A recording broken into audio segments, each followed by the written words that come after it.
My research project aims to discover the musicianship and the role of the Queensland musician Christina Balgin, particularly in the Brisbane City Council concert series. I've really loved reading and studying the concert programs, looking at trends in programming and discovering those lesser-known composers that I hadn't encountered before.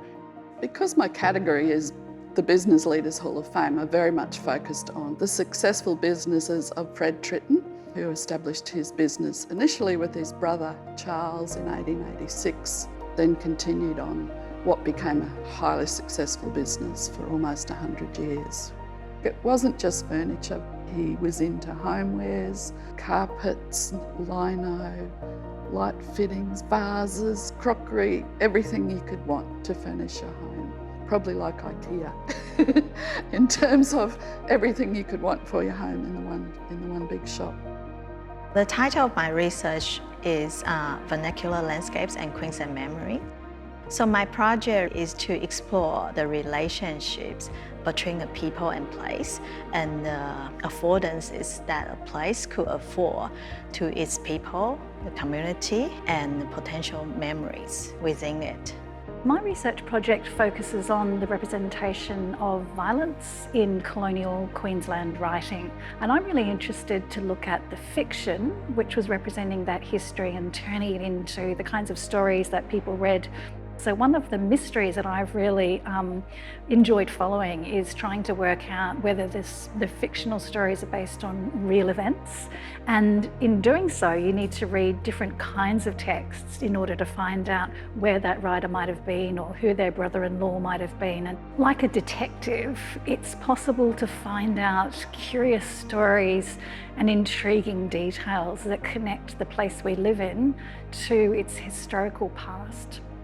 I've been a zine maker myself for about 12 years now and deeply embedded in the community, from volunteering at festivals and zine markets and bringing it into my own personal research as well.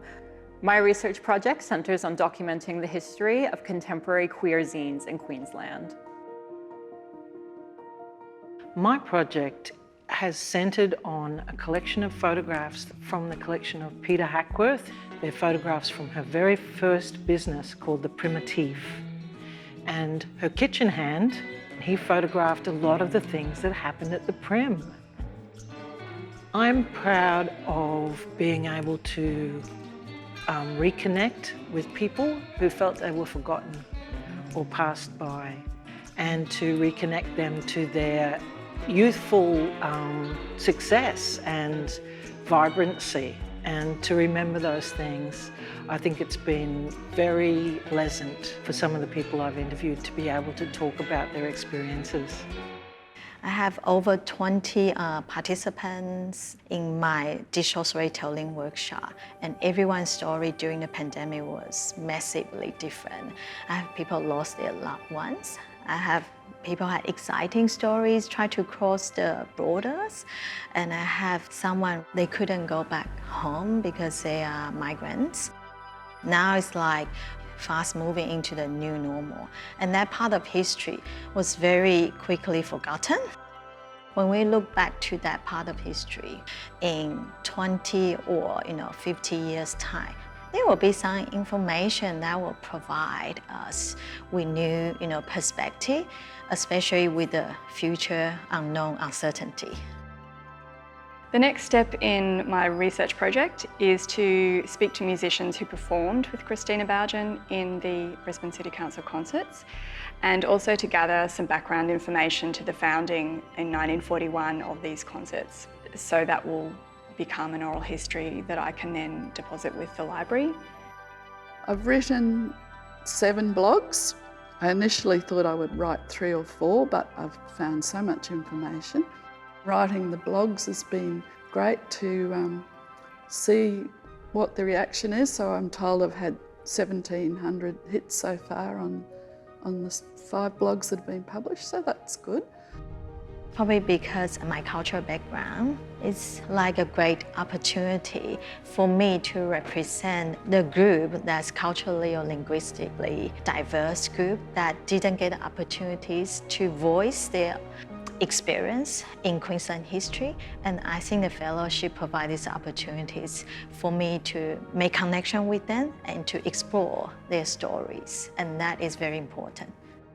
My next part in this project is to prepare for the Research Reveals, and I'm creating a set of prompts based on the interview material, verbatim material, and we're going to write songs representing the crucial stories around a number of the personalities in the photographs and present them in the Research Reveals with a full band and photo montages. I think also a passion for connecting the past to the present and the future is a really important part of understanding why this research matters, and thinking about the ways in which other artists and writers might be able to use that past, including Indigenous creative practitioners. I think it's super important that state libraries prioritizing queer histories. It gives us a wider view of an overall Queensland history, and it gives a broader sense of exactly what's been going on for voices that haven't been heard otherwise.